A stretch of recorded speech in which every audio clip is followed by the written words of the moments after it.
యేసయ్య పరిశుద్ధ నామమునకు మహిమ కలుగును గాక. యేసయ్య నామములో మీ అందరికీ నా వందనాలు.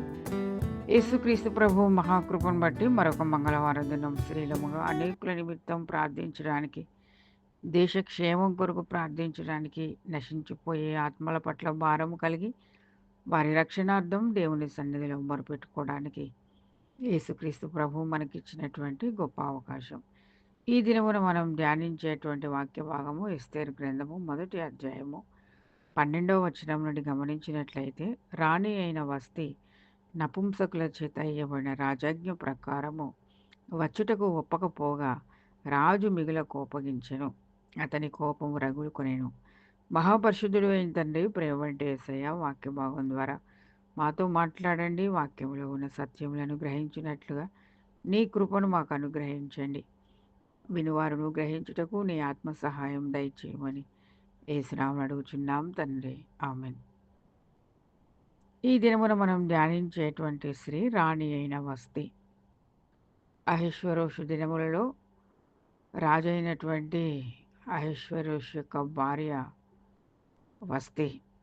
హిందూ దేశం మొదలుకొని కూషు దేశం వరకు 127 సంస్థానాలను అహష్వేరోషు ఏలెను.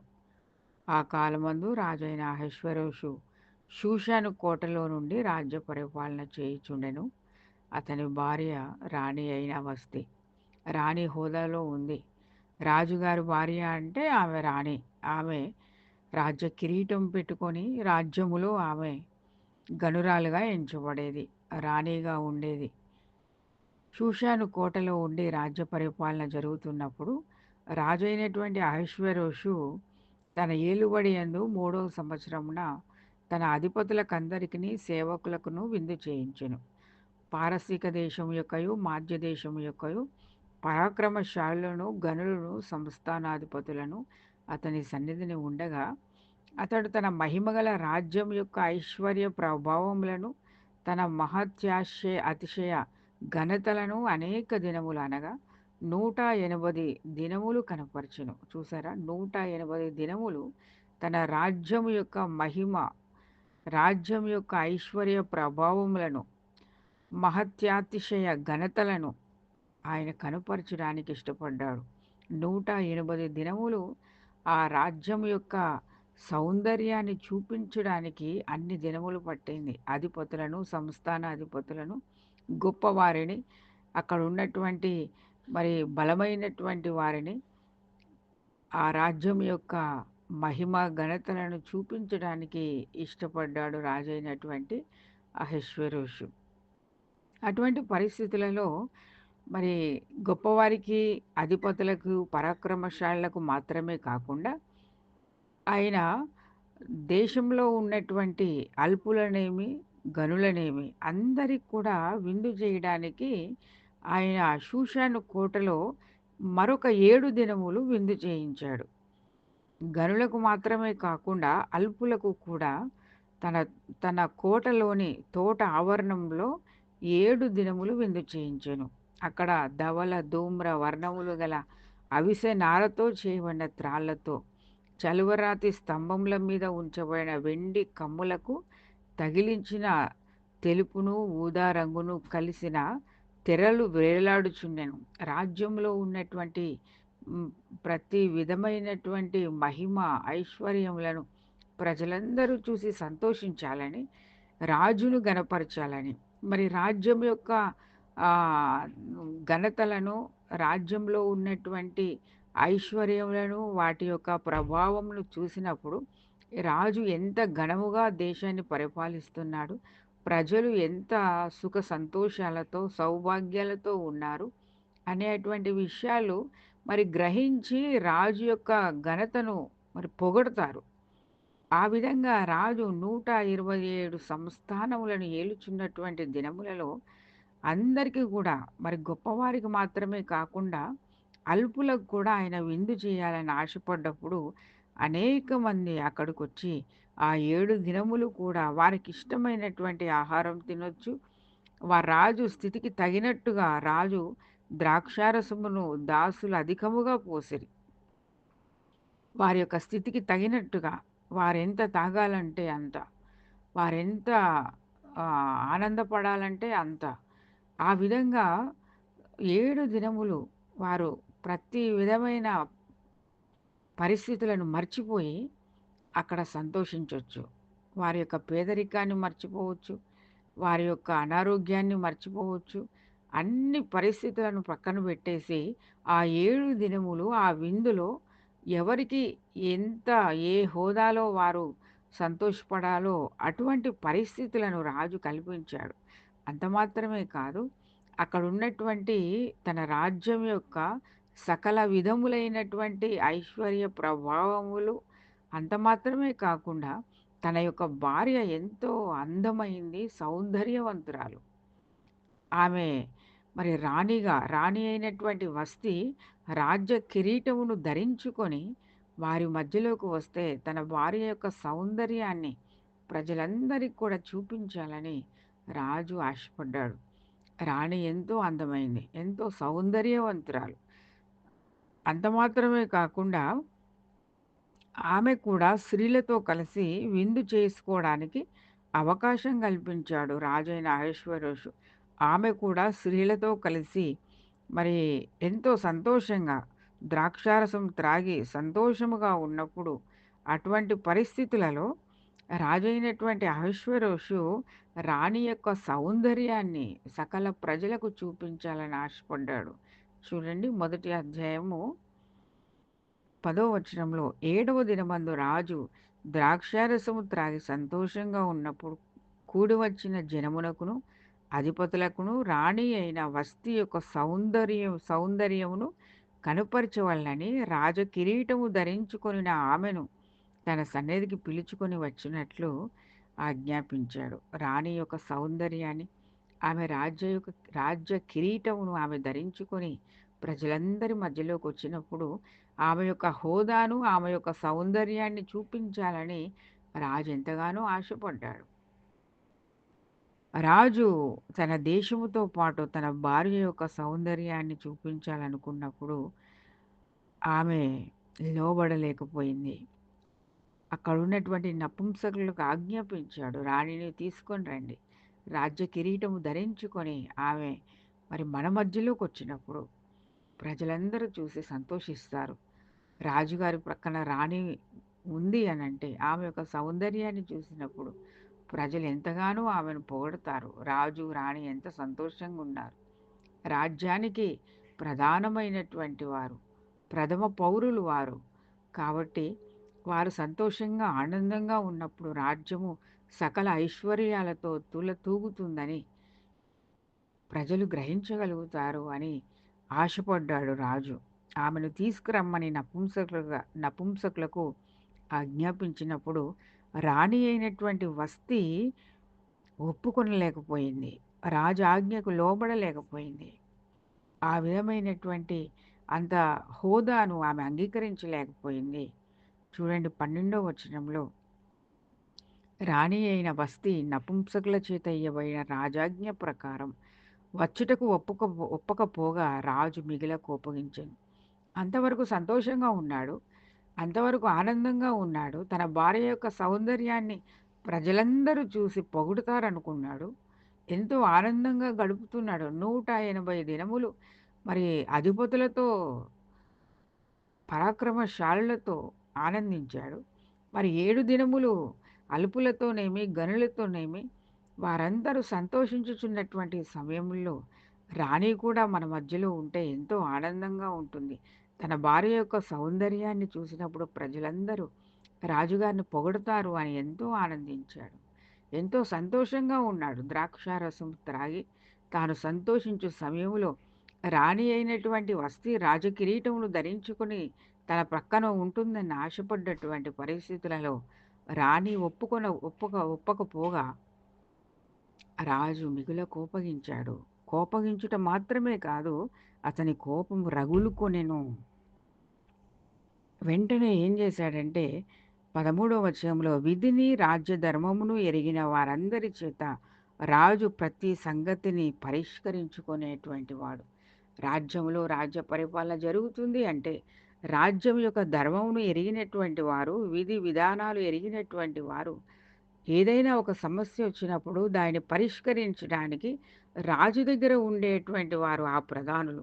7 ప్రధానులున్నారు. అటువంటి సమయంలో రాజు ఏమి చేయాలో అర్థం గాని పరిస్థితులలో, అతని యొక్క కోపం రగులుకున్నటువంటి పరిస్థితులలో రాజు కాలజ్ఞానులను చూసి, రాణి అయిన వస్తీ రాజైన అహశ్వేరోషు అను నేను నపుంసకుల చేత ఇచ్చిన ఆజ్ఞ ప్రకారం చేయకపోయినందున ఆమెకు విధిని బట్టి చేయవలసినదేమని వారిని అడిగాను. ప్రజలందరి మధ్యలో 127 సంస్థానముల్లో ఉన్నటువంటి అధిపతులందరూ అక్కడ ఉన్నటువంటి పరిస్థితులలో రాజాజ్ఞను ధిక్కరించినటువంటి రాణిని ఏం చేయాలి? ఈ సమస్యకు పరిష్కారం ఏంటి అని రాజధర్మము ఎరిగినటువంటి ప్రధానులతో ఆయన మరి మాట్లాడినప్పుడు వారేమని సలహా ఇస్తారు? వారి యొక్క సలహా ఏంటి అని రాజు ఎదురు చూస్తున్నటువంటి సమయంలో ఆ ప్రధానులు వారేమని సలహా ఇచ్చారో చూడండి.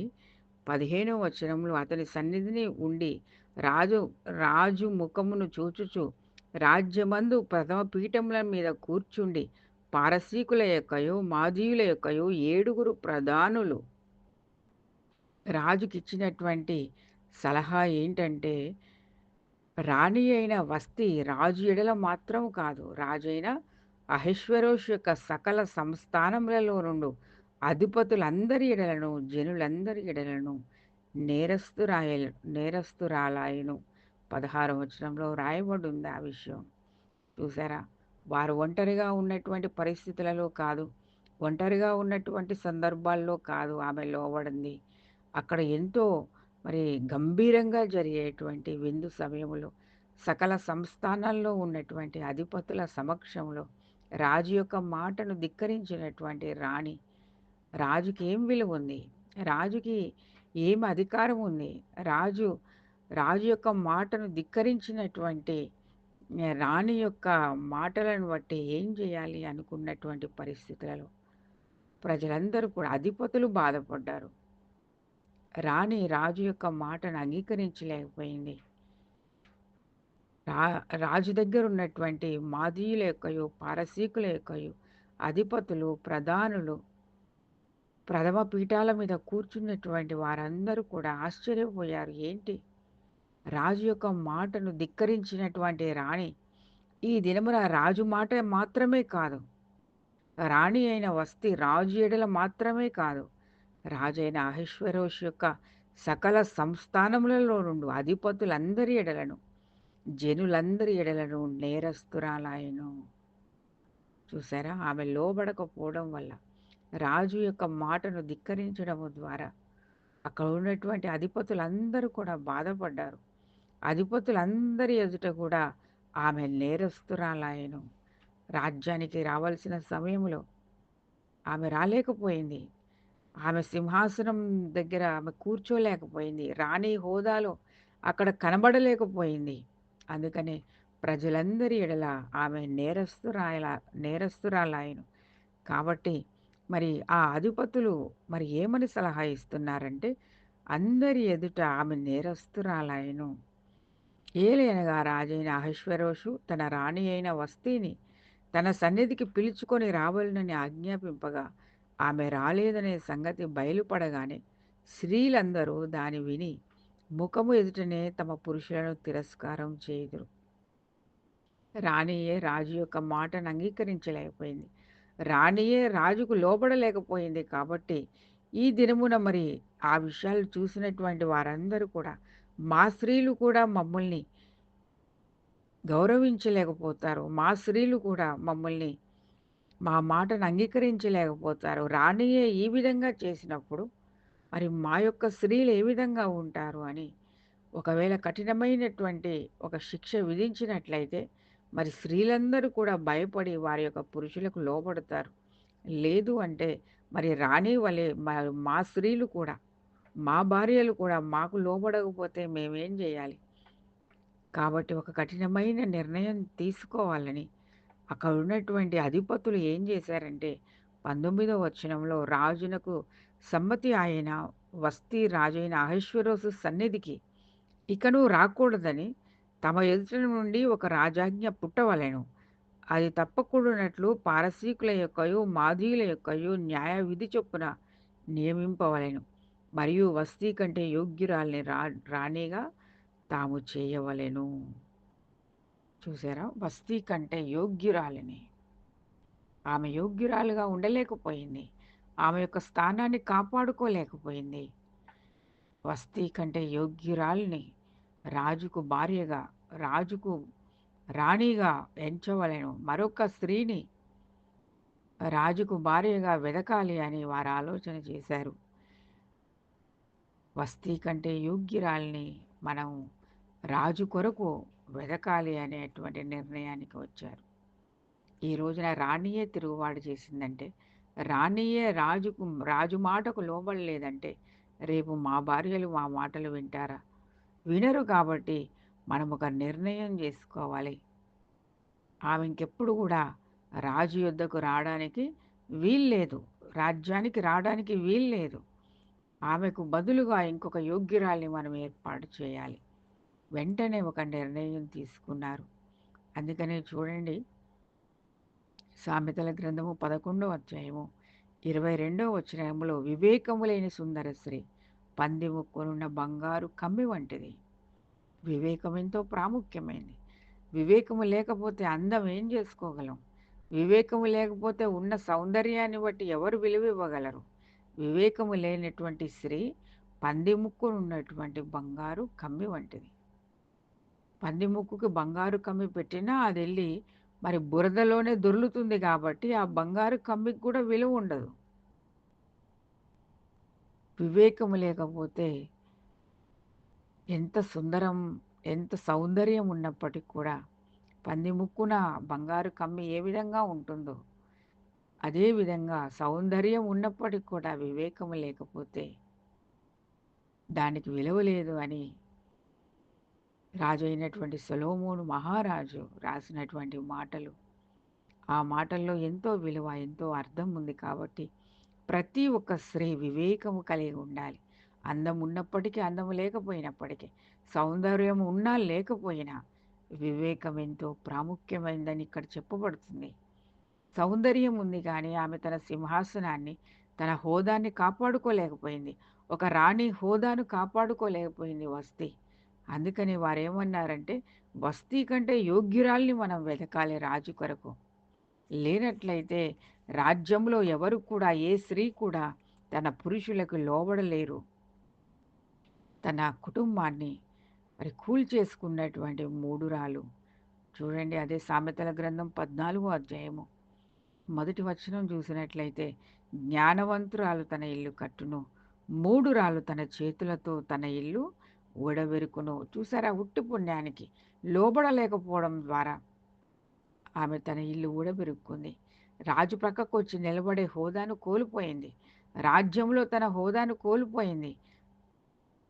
ఎంతోమంది అధిపతులు, సంస్థాన అధిపతులు, ఆమెను గౌరవించేటువంటి వారు, ఎంతో మంచి హోదా కలిగినటువంటి ఆ స్త్రీ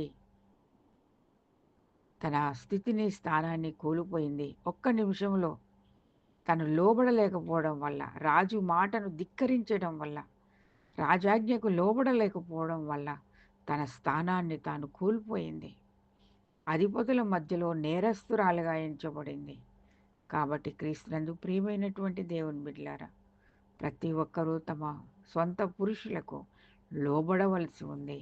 లోబడినట్లయితే కుటుంబాన్ని కాపాడుకోగలుగుతారు.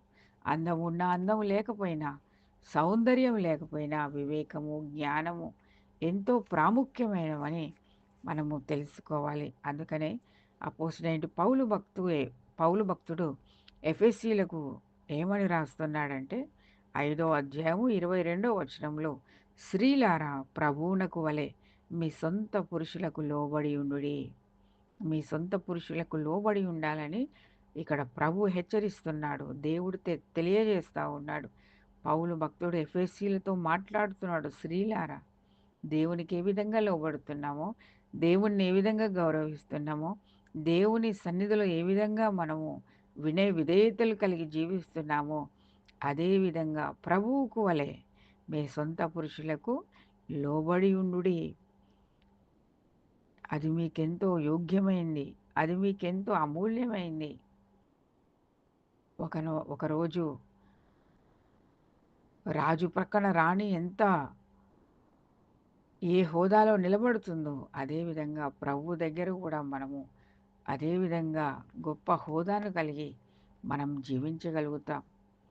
ఈ లోకంలో మన సొంత పురుషులకు మనం లోబడ్డట్లయితే, ప్రభువుకు లోబడ్డట్టు మనం లోబడ్డట్లయితే,